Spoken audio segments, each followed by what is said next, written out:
Maraming hindi kapanipaniwalang bagay ang nagaganap dito sa ating mundo. Sadyang napakahiwaga nito at punong-puno ng kababalaghan. Halika at sabay-sabay nating panoorin ang videong ito na may dalawang storya na siguradong mamamangha ka at talagang nakakatindig balahibo. Umpisahan na natin. Number 1. Tigre na pumatay ng 436 o 436 na katao. Isang pinakatatakutang tigre ang naghahasik ng lagim sa bansang Nepal na pumapatay ng tao at kinakain ito.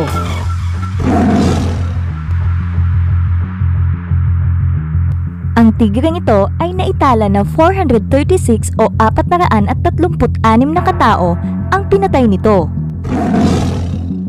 Bakit nga ba ganun kadami ang napatay ng tigreng ito? Dahil kapag nakakakita ito ng tao, ay kaagad niya ito inaatake at pinapatay. Labis na napakapanganib ng tigreng ito at itinuturing itong halimaw ng kagubatan. Dahil sa panganib na dulot nito, ay nagtalaga na sila ng mga Nepal's army para tugisin ito. Subalit ay mas lalo itong naging mabangis at mailap. Nagdaan na ang ilang araw, hindi pa rin nila ito napatay.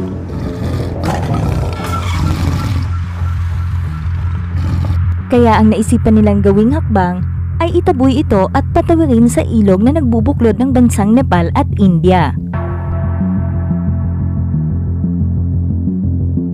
Naisagawa ng Nepal's army ang pagtaboy nito sa kanilang bansa.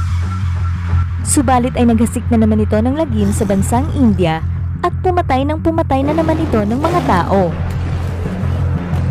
Labis na nabahala ang mga tao sa lugar na ito, kaya naman nagpakalat sila ng mga hunters upang mapatay nila ang tigreng ito, subalit ay nabigo pa rin sila.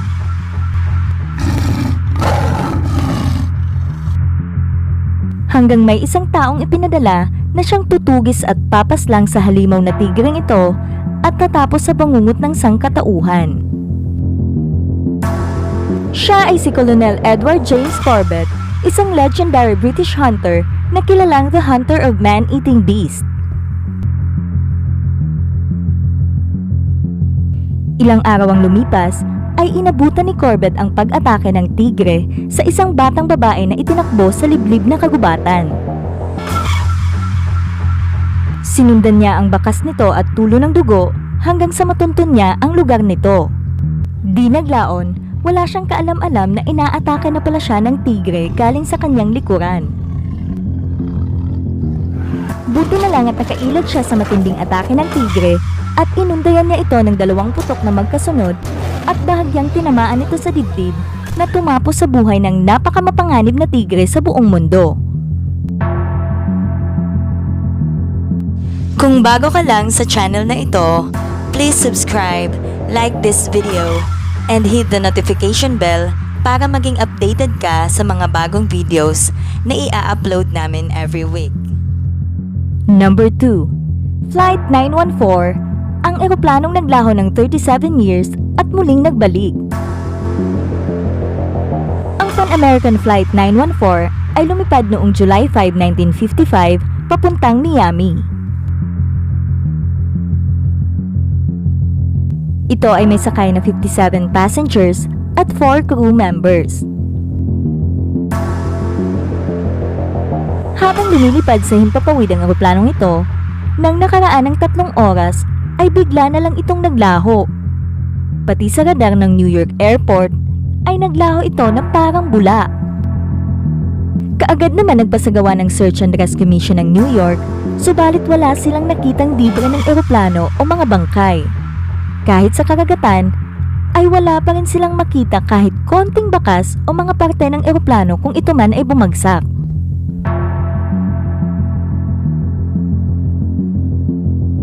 Lumipas ang maraming taon. September 9, 1992, 37 years nang lumipas, ay may bigla na lang naglanding sa New York Airport.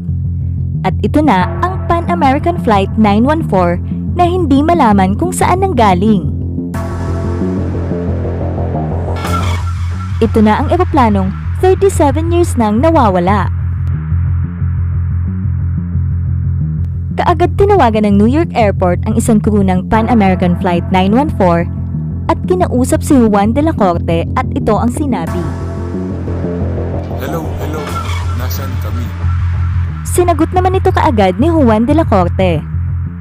Sir, nandito kayo sa Caracas Airport. Saan kayo papunta? Tumindig ang balahibo ng piloto na tila ito'y kinakabahan. Kami ang Pan American Flight 914 na papunta ng Miami, Florida. May sakay kami ng 4 na crew members at 57 na pasahero.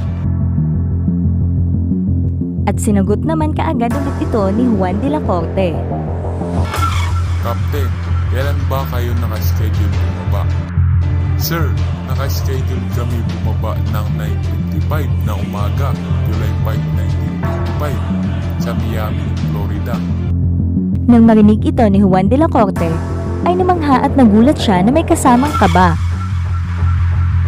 Pati ang kanyang mga kasama ay gulat na gulat din sa nangyari.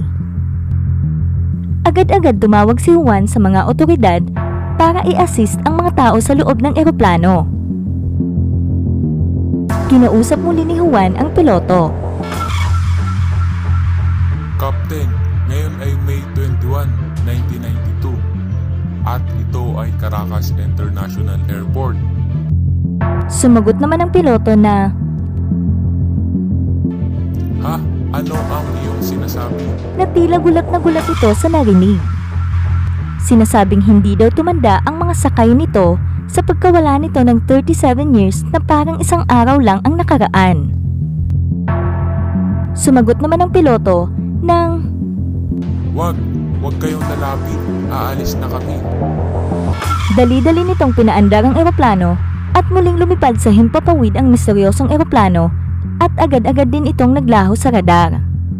At mula noon, hindi na muling nakita pa ang misteryosong Flight 914 hanggang ngayon.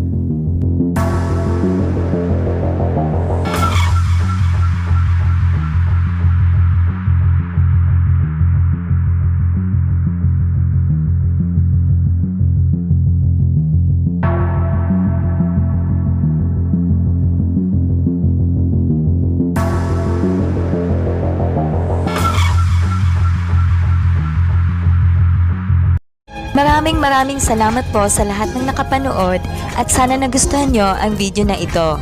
Salamat!